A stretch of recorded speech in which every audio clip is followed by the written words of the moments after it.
मैं मियाँ साहब को एक चीज रिमाइंड कराऊंगा।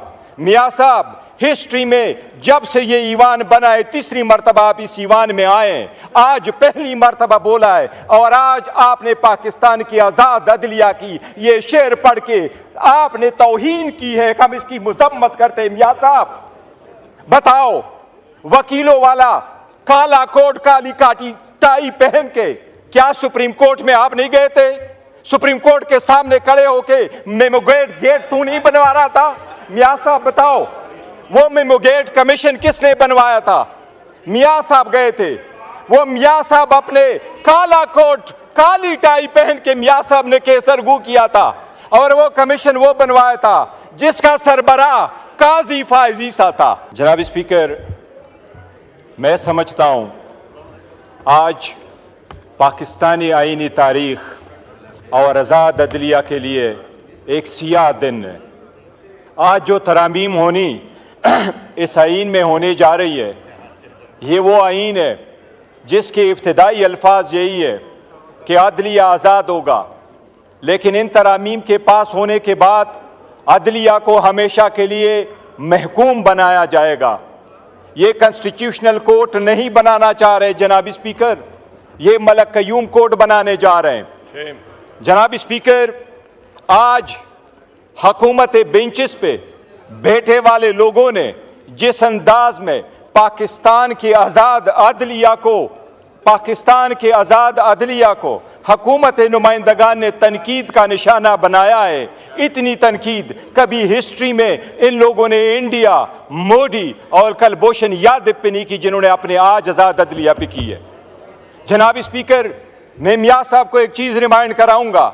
मियाँ साहब, हिस्ट्री में जब से ये ईवान बना है, तीसरी मर्तबा आप इस ईवान में आए, आज पहली मर्तबा बोला है, और आज आपने पाकिस्तान की आजाद अदलिया की ये शेर पढ़ के आपने तौहीन की है। हम इसकी मजम्मत करते हैं। मियाँ साहब बताओ, वकीलों वाला काला कोट काली काटी टाई पहन के क्या सुप्रीम कोर्ट में आप नहीं गए थे? सुप्रीम कोर्ट के सामने खड़े होके मेमोगेट गेट तू नहीं बनवा रहा था? मियाँ साहब बताओ, वो मेमोगेट कमीशन किसने बनवाया था?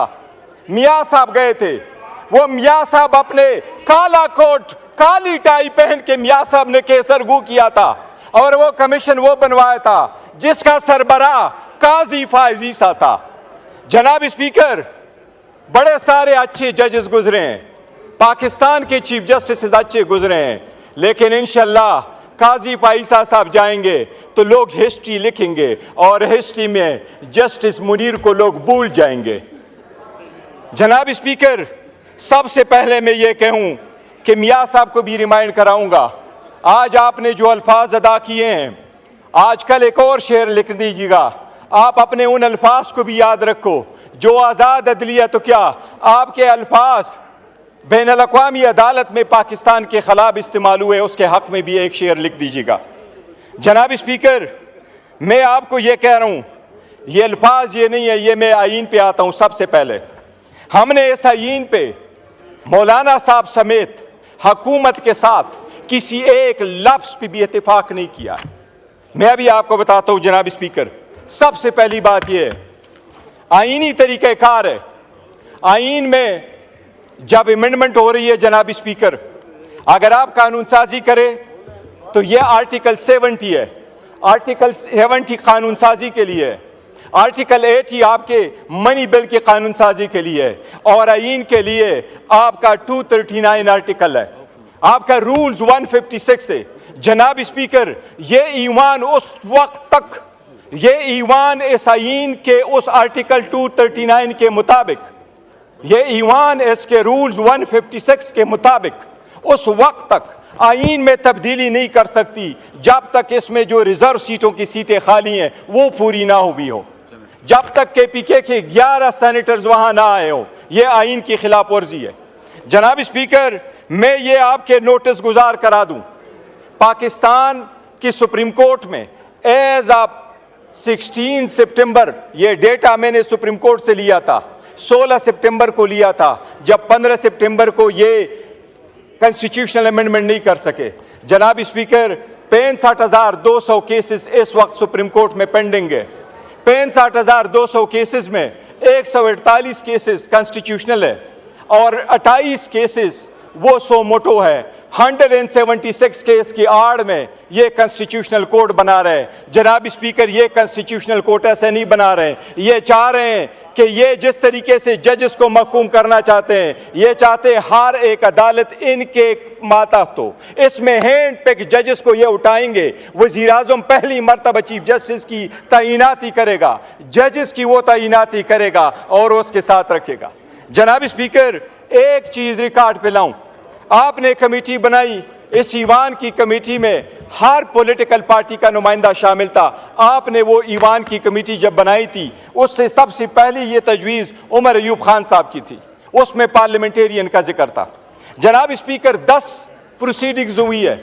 आपको सिर्फ ये मैं रिकॉर्ड बताता हूँ, आप देख लीजिएगा। ये कानून साजी होते हुए सिर्फ ये नहीं है कि आइन की खिलाफ वर्जी हो रही है, इस ईवान को मिसलीड किया गया। मैं शाह साहब का भी रिमाइंड कराऊंगा, शाह साहब खुर्शीद शाह साहब मर थे, उसके साथ भी धोखा हुआ है, आपने उसका नोटिस लेना है। जब कमेटी बनी, खुर्शीद शाह साहब चेयरमैन हुए, तो मैंने मुखातिब करके खुर्शीद शाह साहब को कहा, मैंने कहा शाह साहब बड़ी जिम्मेदारी है, ये जिम्मेदारी निभा पाओगे?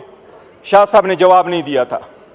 जनाब स्पीकर, ये जब कमेटी में हम आए, सबसे पहला ड्राफ्ट इनकी खुर्शीद शाह साहब की जो कमेटी थी, जिस तरह रोयत हिलाल कमेटी को कभी चांद नजर नहीं आता, खुर्शीद शाह की कमेटी को कभी मुसव्विदा नजर नहीं आता। ये तो अच्छा हुआ मौलाना पापुल ज़ैद कि उसने लीक करवाया।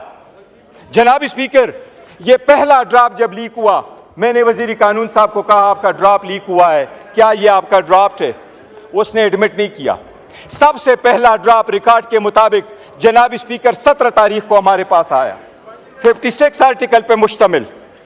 आखिरी ड्राफ्ट ये आपके मेरे साथ हाथ में जनाब स्पीकर, ये वो ड्राफ्ट है जो मैंने अपने आमिर डोगर से नहीं लिया। ये वो ड्राफ्ट है जो मैंने पुलेन साहब को बुलाया, मैंने पुलेन साहब से कहा आप मुझे अपना ड्राफ्ट दे दे। वो कौन सा ड्राफ्ट है? ये वो ड्राफ्ट है जो खुर्शीद शाह साहब की कमेटी ने फाइनल किया। जनाब स्पीकर, सारे पार्लियामेंटेरियन के सामने इसने ये दावा किया कि ये ड्राफ्ट फाइनल है, ये पार्लियामेंट की तरफ से जा रहा है, ये ईवान में जब ड्राफ्ट आएगा वो इसके मुताबिक होगा। ये पुलेन साहब इनकी तरफ बैठे हुए हैं, उनसे आप पूछ ले। जनाब स्पीकर, ओवरनाइट क्या हुआ कि आपने ये मंजूर शुदा, हमारे तरफ से नहीं, मैं रिकॉर्ड पे 2 चीजें आपको कहूं। हम उस ईवान पार्लियामेंट का हिस्सा थे, उस कमेटी का हम हिस्सा इसलिए थे कि उसमें लफ्ज लिखा था कि ये पार्लियामेंटेरियंस के लिए बनी है। हमने पार्लियामेंटेरियन का इशू उसके अंदर लाया था। हमने इस ईवान में बारहा उनको कहा था कि आपका कोई मैंडेट नहीं है कि आइन के आईनी तरमीम का मुसव्विदा आप तो कर ले। ये हम बारहा लेके आ चुके थे, हम मौलाना साहब के साथ भी थे। मैं रिकॉर्ड पे कहना चाहता हूं जनाब स्पीकर, हमने किसी के साथ इस ड्राफ्ट के एक लफ्ज पे भी इत्तेफाक नहीं किया था, बिकॉज हम समझते थे ये इलेजिटिमेट है, ये इसका प्रोसेस नहीं है।